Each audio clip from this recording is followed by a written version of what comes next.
मंत्री श्री रजनीकांत भाई,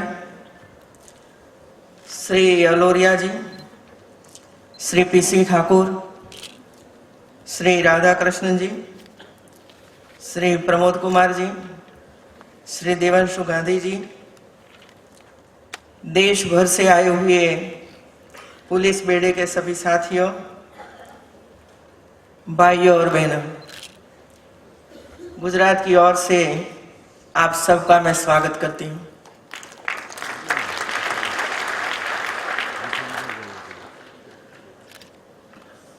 आप जिस परिसर में विराजमान हैं, उसमें आम तौर पर औद्योगिक समिट या प्रदर्शनी का आयोजन होता है, परंतु इस बार व्यापार उद्योग से हटकर महात्मा मंदिर का यह मंच देश की आंतरिक सुरक्षा का जिम्मा संभालने वाली हमारी जांबाज पुलिस के मनोमंथन का साक्षी बनेगा।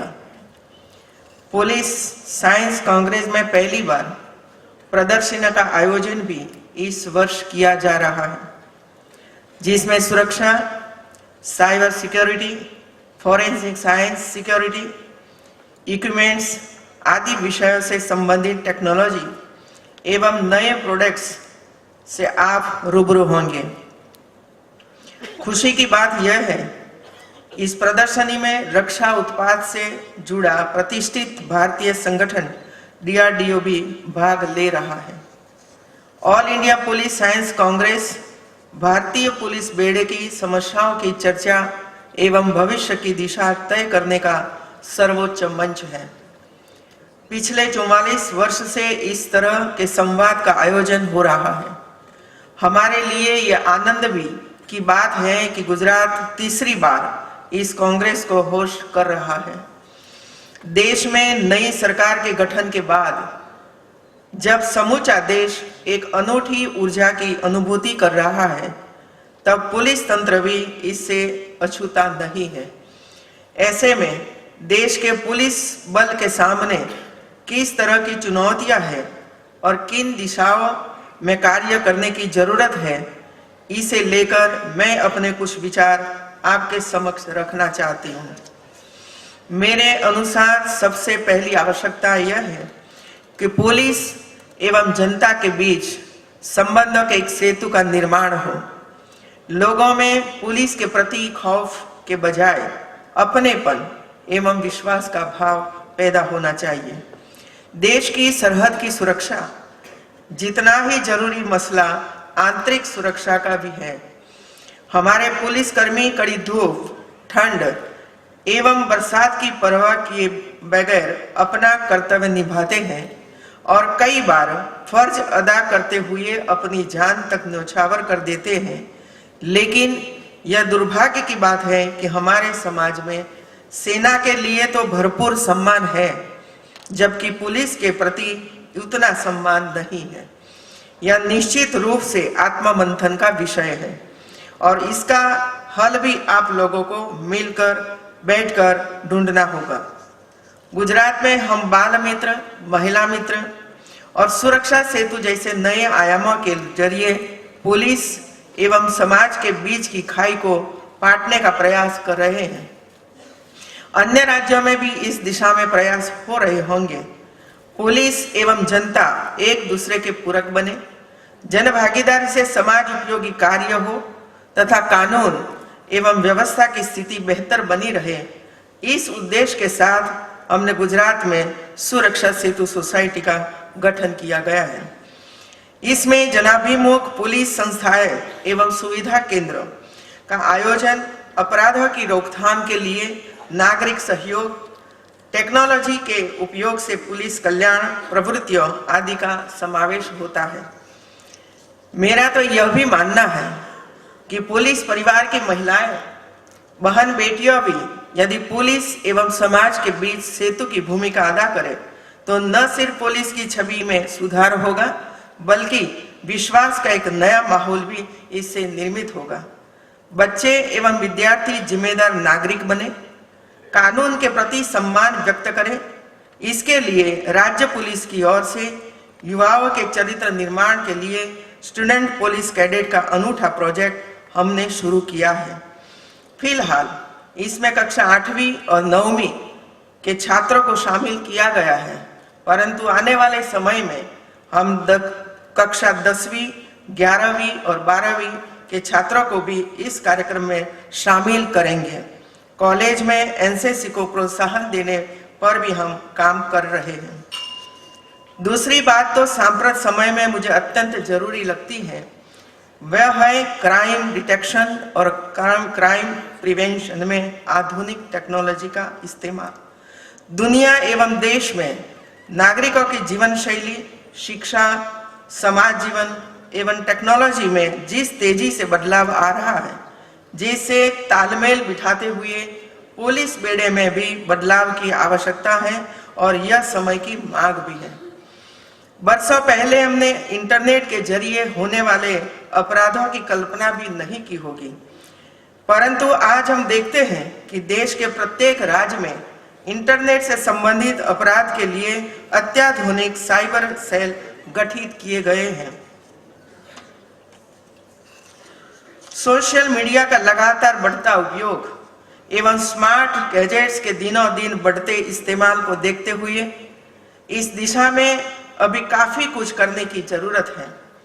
उस दिशा में आगे बढ़ते हुए साइबर क्राइम पर लगाम लगाने के लिए हम साइबर सुरक्षा कवच डिजिटल स्किल्स एकेडमी शुरू कर रहे हैं, जिसकी वेबसाइट की लॉन्चिंग भी आज हो रही है। हालांकि अपराध की कड़ियों को ढूंढने और उसे जोड़ने की स्किल पुलिस में अच्छी होती है, जबकि अद्यतन टेक्नोलॉजी के उपयोग एवं उसके तोड़ में टेक्नोक्रेट को महारत हासिल होती है। यदि पुलिस की होशियारी और टेक्नोक्रेट के ज्ञान इन दोनों को जोड़ दिया जाए तो गंभीर अपराधों पर काफी हद तक रोक लगाई जा सकती है। सुरक्षा कवच इसी दिशा में काम करेगा।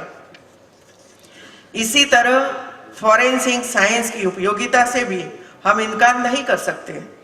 देश की सभी केंद्रीय जांच एजेंसियों जैसे कि एनआईए, सीबीआई सहित अन्य राज्यों की पुलिस द्वारा भेजे गए अनेक महत्वपूर्ण एवं संवेदनशील मामलों के अलावा पड़ोसी देश नेपाल की जांच एजेंसी को भी अपराध की जांच प्रक्रिया में गुजरात की एफएसएल ने मदद प्रदान किया है। ऑटोमेटेड फिंगरप्रिंट आइडेंटिफिकेशन सिस्टम को राज्य के सभी पुलिस थानों के साथ ऑनलाइन वेब आधारित सॉल्यूशन के साथ जोड़कर अधिकांश अपराधियों की फिंगरप्रिंट का डेटाबेस तैयार करने की सुविधा देश में पहली बार गुजरात ने शुरू की है। देश में सर्वप्रथम अपराध स्थल की जांच के लिए 24 घंटे तत्काल सेवा प्रदान करने वाली आधुनिक टेक्नोलॉजी से lace integrated mobile investigation van राज्य के 10 स्थानों पर कार्यरत की गई है।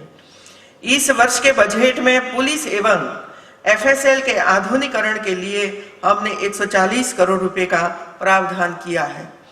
मुझे खुशी है कि पुलिस फोर्स में मॉडर्नाइजेशन के लिए केंद्र सरकार ने पहल करते हुए 3000 करोड़ का प्रावधान किया है। किसी भी क्षेत्र के विकास के लिए नवीन टेक्नोलॉजी के साथ ही प्रशिक्षित मानव बल की जरूरत अनिवार्य है। इस जरूरत को ध्यान में रखते हुए गुजरात में हमने रक्षा शक्ति यूनिवर्सिटी की स्थापना की है।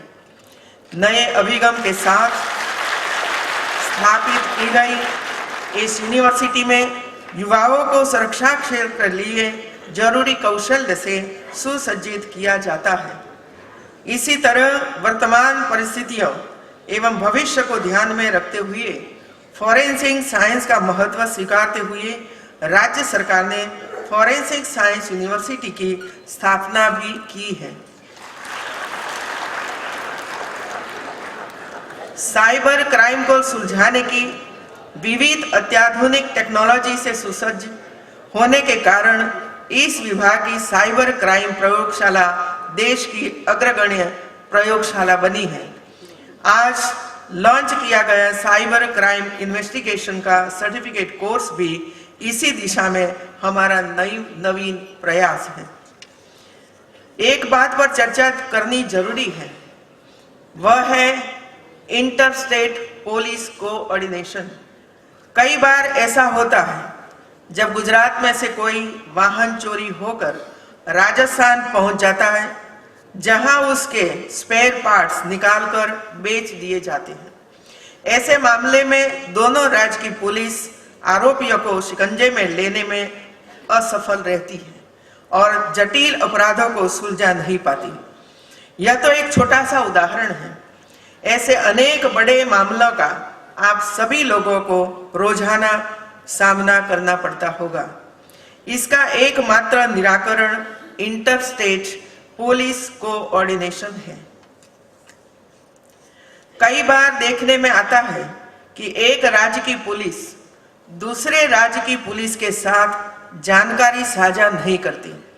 इस तरह के मामलों का निवारण ऐसी कॉन्फ्रेंस के माध्यम से निकलता है और नई नीतियां भी बनती हैं।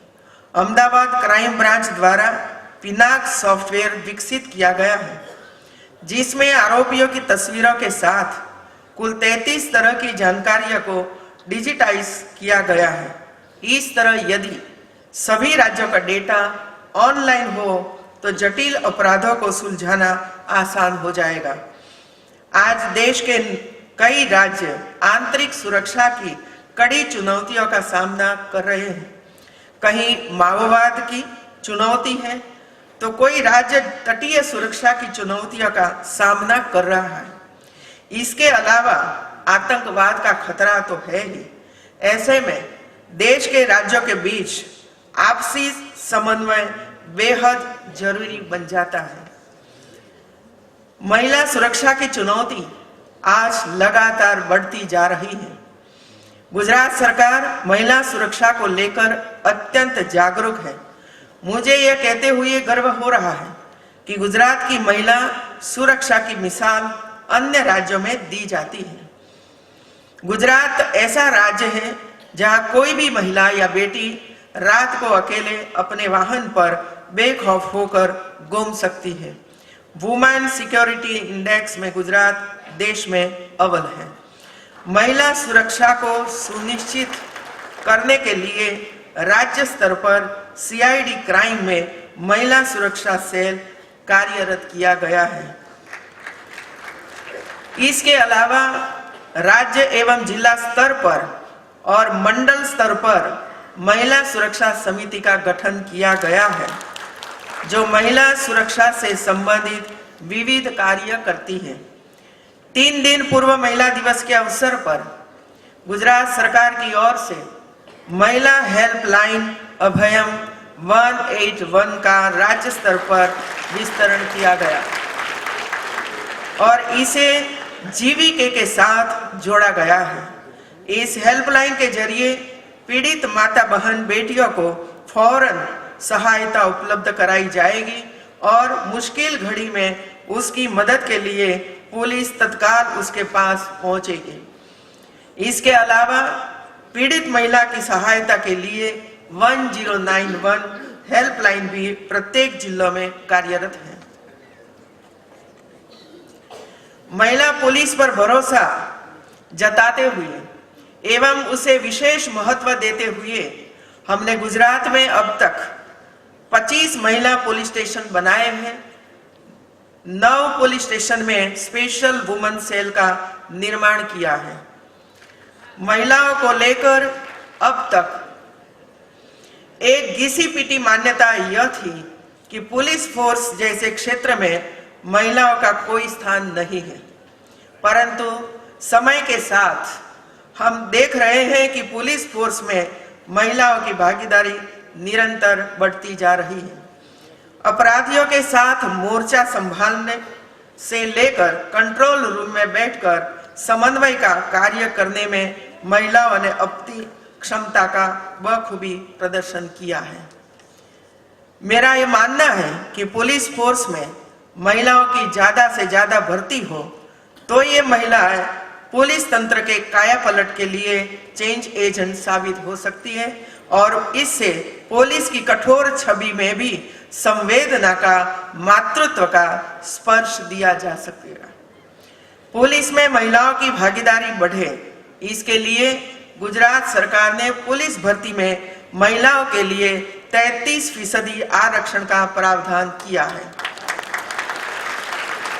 यदि अन्य राज्य में भी इस दिशा में पहल करेंगे तो देश की नारी शक्ति को जिन समस्याओं का सामना करना पड़ता है उससे निपटने में निश्चित ही मदद मिलेगी। और एक बात जो मेरे मन के करीब है वह है पुलिस कर्मियों का कल्याण। पुलिस परिवारों की क्वालिटी ऑफ लाइफ में सुधार किस तरह से लाया जा सकता है, बच्चों की पढ़ाई, अन्य दूसरी प्रवृत्तियां, खेलकूद, स्वास्थ्य एवं स्वच्छता इत्यादि पर ध्यान देना चाहिए। प्राइवेट सेक्टर की कंपनियों की स्टाफ कॉलोनी की तरह ही हमारी पुलिस लाइन क्यों नहीं हो सकती। गुजरात में हमने इस पर विशेष ध्यान केंद्रित किया है। आगामी 3 वर्षों में सभी पुलिस कर्मचारियों को अच्छे, योग्य एवं नए आवास उपलब्ध कराने में सक्षम हो जाएगा।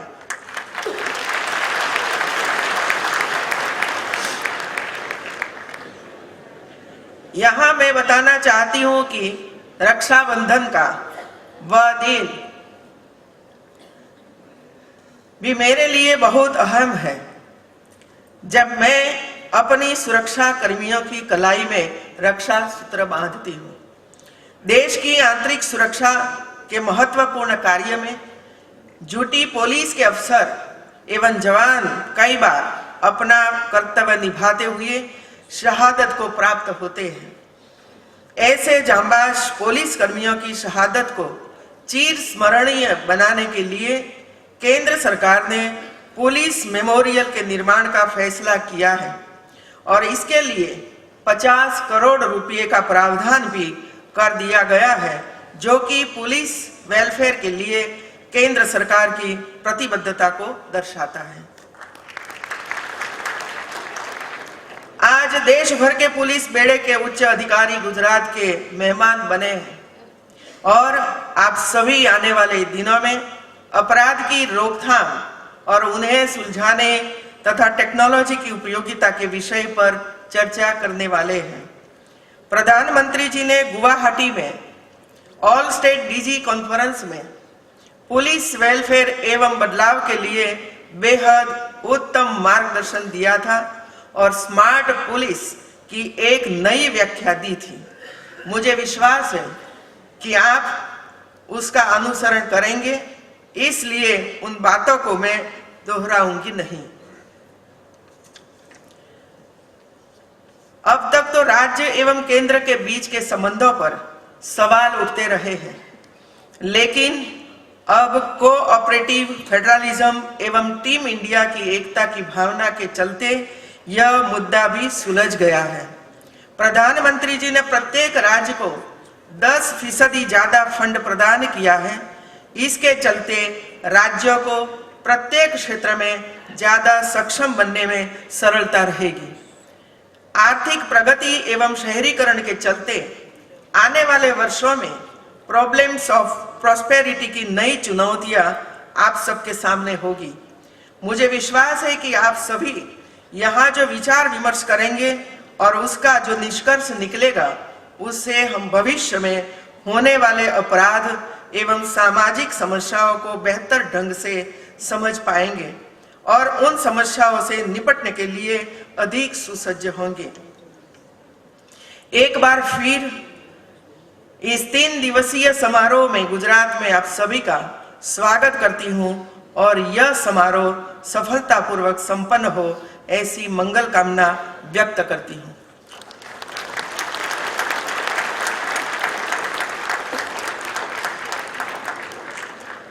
थोड़ा गुजराती में कही दो।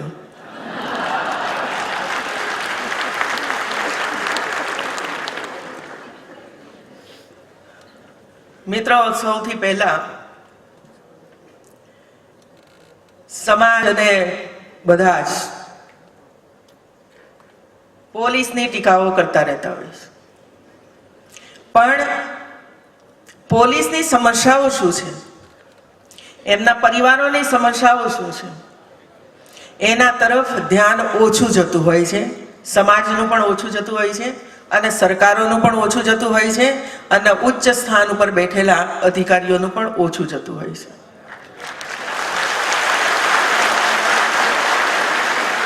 હું એક જ ઉદાહરણ એટલા માટે આપું છું, હું પણ એક સમાજની નાગરિક છું અને ઉચ્ચ સ્થાન ઉપર બેઠી છું.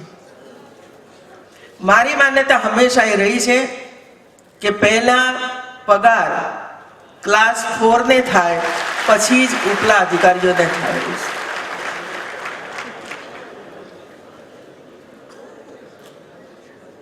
રહેઠાણનું રિનોવેશન પહેલા ક્લાસ 4 નું રહેઠાણનું કરવાનું હોય પછી જ અમારે બધાઓનું કરવાનું હોય. મિત્રો, સૌથી વધારેમાં વધારે જવાબદારી જો ફિલ્ડની અંદર કામ કરતા હોય તો કોન્સ્ટેબલ, પીઆઈ, પીએસઆઈ વગેરે કામ કરતા હોય છે. એના તરફ મારું ધ્યાન અમે લોકોએ કેન્દ્રિત કર્યું છે અને બધા જ અધિકારીઓની સાથે બેસીને નિર્ણય કર્યો છે. સામાન્યતઃ આપણે ત્યાં એક માન્યતા છે, અમારા બધાઓની માન્યતાઓ છે.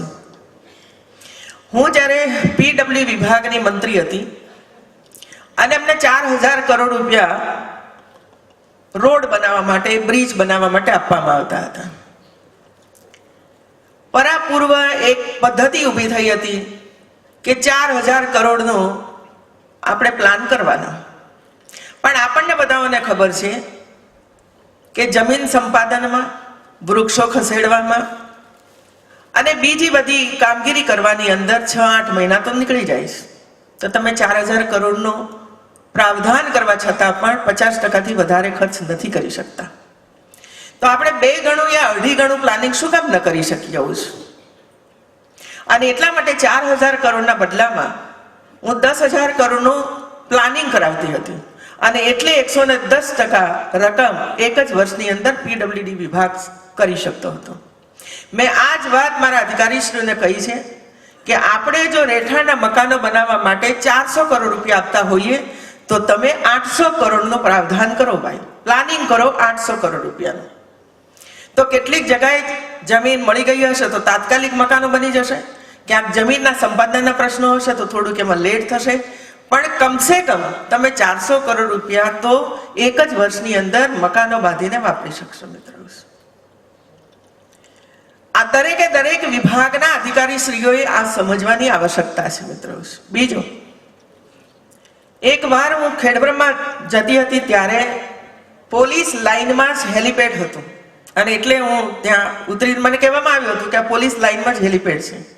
એટલે મેં ઈચ્છા વ્યક્ત કરી કે એ પોલીસ લાઇનની અંદર રહેતા પરિવારોને મારે મળવું છે. એવું છે, એમની પત્નીઓ, બાળકો, બધાઓને. કોઈ પોલીસે ત્યાં હાજર નહીં રહેવાનું, મારે સાંભળવું છે તમારી બધાની ફરિયાદો ને બહેનોની ફરિયાદો શું છે, સરકારની પણ ફરિયાદો શું છે એ પણ મારે સાંભળવી છે. મિત્રો, ત્યાં બધા બહેનો, ભાઈઓ, એમના બેટા બેટીઓ બધા જ ત્યાં ઉપસ્થિત હતા અને જે રીતે એ લોકોએ મને ફરિયાદો કરી, પાણીની અવ્યવસ્થા, ટેન્કર દ્વારા પાણી, કોઈ બાગ બગીચો નહીં, કોઈ બાળકોને રમવાના સાધનો નહીં, કોઈ આંગણવાડીનું મકાન નહીં, કોઈ નાની સરખી લાઇબ્રેરી નહીં. શું સરકાર તમને ના પાડે છે બધું બનાવવાની? તમારા પ્લાનમાં આ બધું કેમ ન હોવું જોઈએ? એવું છે. અને એટલે આવીને મેં અધિકારીશ્રીઓને બોલાવ્યા ને એમને કહ્યું કે તમે કોઈ પણ કોલોની બનાવો ત્યારે એની અંદર નાની મોટી આ પ્રકારની સગવડોની જરૂરિયાત હોય છે. મિત્રો, કારણ કે એ પણ માનવો છે. મિત્રો, 12 કલાક, 16 કલાક, 18 કલાક એક પોલીસ બહાર જ્યારે સિક્યોરિટીનું કામ કરતી હોય ત્યારે એમના ઘરની અંદર રહેતી માતાઓ, વૃદ્ધ માતાઓ, બાળકો, એમને પણ રમતગમતના સાધનો, વાંચવા માટેની વ્યવસ્થા, માતાઓને પણ કંઈક શીખવું છે, કંઈક બનાવવું છે, આર્થિક ઉન્નતિ કરવી છે, વધારાનો આવક ઊભી કરવી છે, જે રાજ્ય સરકારની યોજનાઓ છે એનો લાભ કેમ ના આપી શકીએ બધાઓને? અને હમણાં હું જ્યારે ફરી ગઈ એ જ ખેડબ્રહ્માના સ્થાન ઉપર હું જ્યારે ઉતરી હતી ત્યારે ત્યાં બધી જ વ્યવસ્થાઓ મેં જોઈ એટલે મને ખુશી થઈ કે ચાલો આની અમલવારી તો શરૂ થઈ ગઈ છે મિત્રો. મારો કહેવાનો મતલબ આટલો છે મિત્રો, કોઈ પણ કોલોની બંધાય, ચાહે મામલતદારો રહેવાના હોય, ક્લાસ 1 રહેતો હોય, ક્લાસ 4 રહેતા હોય, કોઈ પણ રહેતા હોય, ત્યારે એમની કોલોનીઓ પણ બધા જ પ્રકારની સુવિધાઓથી સજ્જ હોવી જોઈએ. રાજ્ય સરકાર તમને પૂરેપૂરી ગ્રાન્ટ આપે છે અને આની અંદર આ બધી જ સુવિધાઓ જ્યારે ઉપલબ્ધ કરીએ તો એક સંતોષજનક એટલે સંતોષ એમનો પરિવાર પણ પ્રાપ્ત કરી શકતું હોય છે. એક બાબત ઓર મિત્ર, અનેક ઠેકાણે પોલીસ વિભાગના અધિકારીશ્રીઓને, કોન્સ્ટેબલોને, પીઆઈ પીએસઆઈ બધાને મળવાનું થતું હોય છે મારે, પણ જે રીતે આપણે ડ્યુટી બજાવવાની હોય છે મિત્રો, જ્યાં સુધી તમે ફિલ્ડમાં નહીં જાઓ ત્યાં સુધી સાચી પરિસ્થિતિનો અંદાજ આપણને નહીં આવે મિત્રો. આ હું મારા પોતાના અનુભવો આ બધાઓને કહી રહી છું. જ્યારે મહેસૂલ વિભાગ મને આપવામાં આવે ત્યારે એક ચર્ચા હતી બહાર, મહિલાઓ શું કરશે મહેસૂલ વિભાગમાં, શું ખબર પડશે એમને. પણ ધીરે ધીરે કરીને આજે 5-6 વર્ષના અંદાજમાં મહેસૂલ વિભાગને પણ શરીર કરની દિશાની અંદર હું લઈ ગઈ છું અને આજે સંપૂર્ણપણે ટેકનોલોજીનો ઉપયોગ મહેસૂલ વિભાગની અંદર આપણે કરી દીધો છે મિત્રો. હમણાં સીસીટીવી કેમેરાની વાત નીકળે છે, દરેક વિભાગ પોતપોતાનું કામ કરી રહ્યું છે. એક શહેર પોલીસ વિભાગ સીસીટીવી કેમેરા મૂકે છે. કેમ? તો ક્યાંક ને ક્યાંક લડાઈ ઝઘડા ચાલતા હોય, મારામારી ચાલતી હોય તો અમને દેખાય, સારી બાબત છે, કરવું જ જોઈએ, પણ એમાં કચરો પણ દેખાતો જોઈએ છે. પણ એએમસી અથવા આરએમસી આ બધા પોતાનું વળી પાછું સીસીટીવી કેમેરા ઊભું કરે છે. તો આ બંને ઇન્ટિગ્રેટેડ ના થઈ શકે, બંનેની કનેક્ટિવિટી કોર્પોરેશનની અંદર ન આપી શકાય.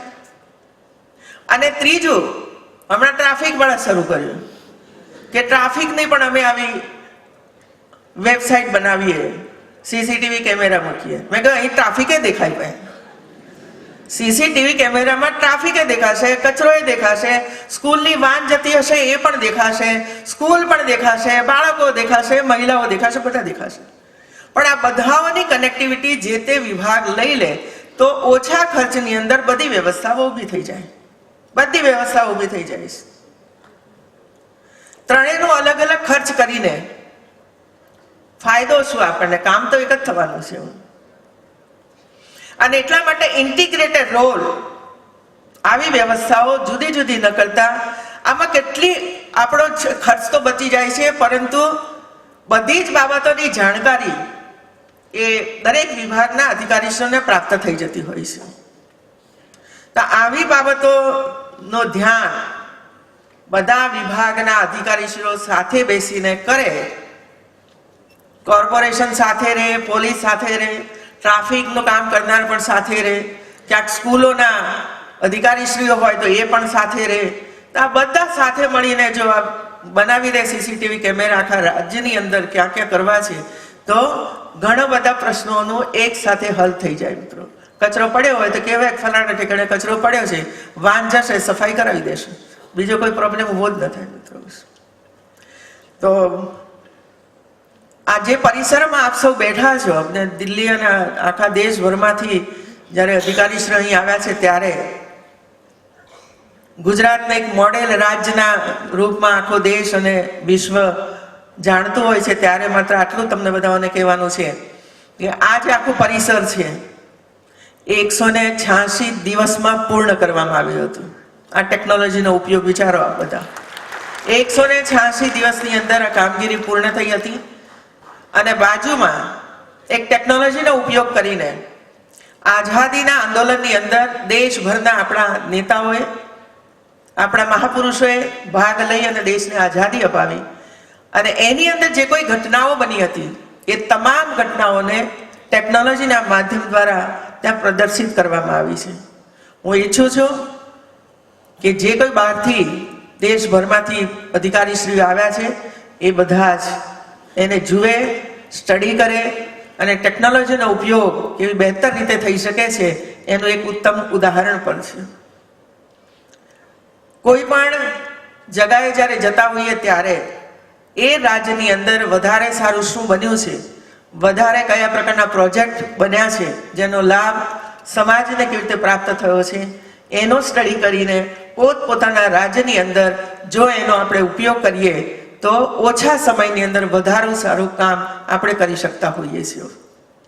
સામાન્ય રીતે આવા સેમિનારનો ઉદ્દેશ જ આ હોય છે કે દેશભરમાંથી વિદેશમાંથી આવેલા તજજ્ઞો આપણને જ્યારે આ પ્રકારની માહિતી આપતા હોય છે, આપણી સમક્ષ બધા પ્રેઝન્ટેશનો થતા હોય છે અને આ બધી સાફલ્ય ગાથાઓ હોય છે જ્યાં સફળતાપૂર્વક એનું ઇમ્પ્લિમેન્ટેશન થયું હોય એવી આ બધા પ્રોજેક્ટ હોય છે જે શીખીને ગયા પછી આપણા જ રાજ્યોની અંદર, આપણા જિલ્લાઓની અંદર, આપણા તાલુકાઓની અંદર જો એનો ઉપયોગ કરીએ તો આ કોન્ફરન્સનો મહત્વ અને એનો ઉદ્દેશ સફળ થશે, બાકી સફળ નહીં થાય. મિત્ર એવું છે. તો આપ આ કોન્ફરન્સમાં આવ્યા છો. ગુજરાત આપનું આતિથ્ય 3 દિવસ સુધી કરશે. ગુજરાતની દાળ, ભાત, શાક, રોટલી આપને ખાવા મળશે. ગુજરાતનું આતિથ્ય, અમારી દાળ હંમેશા ગળી હોય છે, અમે બોલવામાં પણ ગળ્યા જ હોય છે.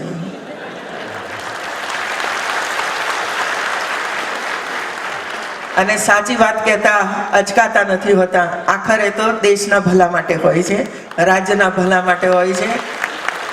કોઈ પણ ગલતી, કોઈ પણ ભૂલ જો કોઈ પણ અમારા ધ્યાન ઉપર લાવે તો એમને સખ્તાઈથી ડામી દેતા હોઈએ છીએ અને એમાં બદલાવ લાવવા માટેનો હંમેશા પ્રયાસ કરતા હોઈએ છીએ.